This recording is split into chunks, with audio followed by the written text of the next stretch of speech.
All right, everybody, our next section in this unit is talking about how to solve rational equations.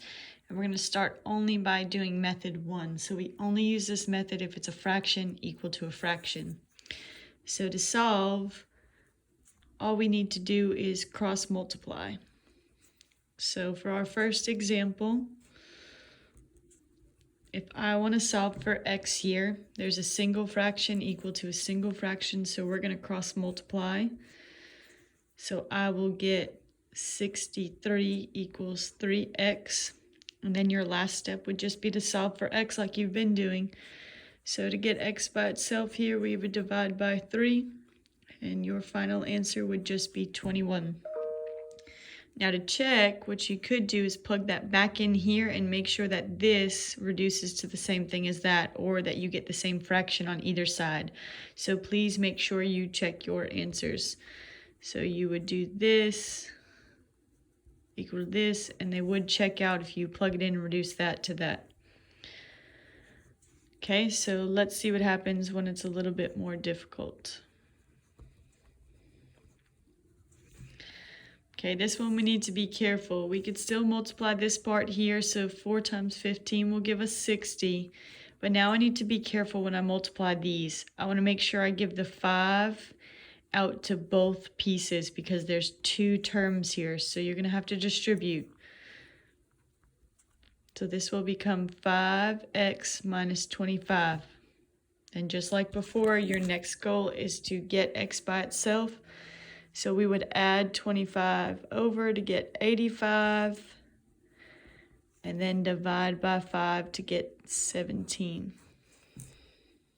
Okay, again, to check, you would plug it in for x. Make sure that when you plug in 17 here, that this fraction will reduce to the same as that fraction.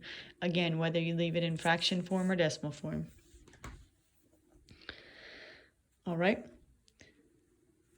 Our third example.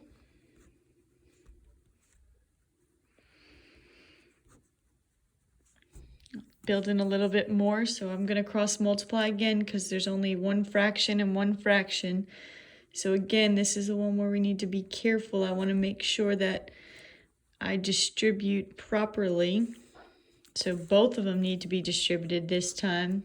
So we'll get negative 6x minus 6, and then 15x minus 90.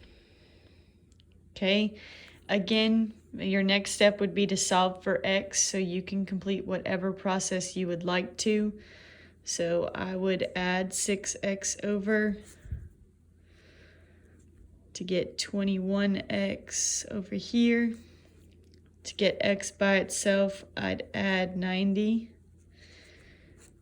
That would give me 84 equal to 21x. And then if I divide by 21, we're going to get 4. Now, all of our answers so far have been whole numbers, but you can get decimals. That's perfectly fine as well. Okay, and then last but not least, what if it looks like this? Okay, same deal, just a fraction equal to a fraction, so I want to cross multiply. Except now I need to be a little bit more careful over here because I have a binomial times a binomial, so you're going to have to use your distribution methods over there to multiply. So this will become 14x minus 14, and over here this will be 3x squared minus x minus 3x plus 1. Okay, as soon as you see x squareds and x's, that should be your hint, as always, that you're going to need to factor to solve. So my goal is going to be to get this equal to 0 first, and then try to factor. So before I do anything, let's make sure I combine my like terms.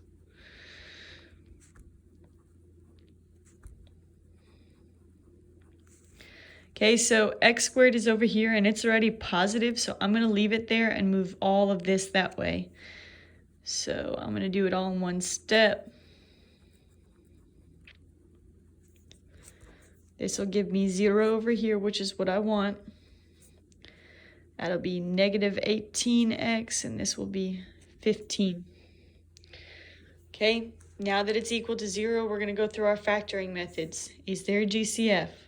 Oh, yep. I know that 3 goes into all these, so I'll factor it out. Left over will be x squared minus 6x plus 5. Once I remove the GCF, I check what's left inside. Can I factor some more? We do our little x factor, what multiplies to be 5 and adds up to be -6. That'd be -5 and -1.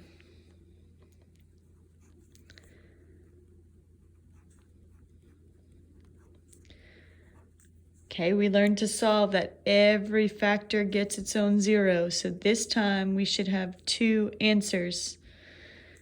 That's never going to happen. There's no x to solve, so we get rid of it. This answer choice would be 5, and this would be +1. So again, in this specific example, you would need to check both of them to make sure that they both check out. There is a possibility that one will not work. Okay? If you have any further questions on any of this here, please shoot me an email and let me know.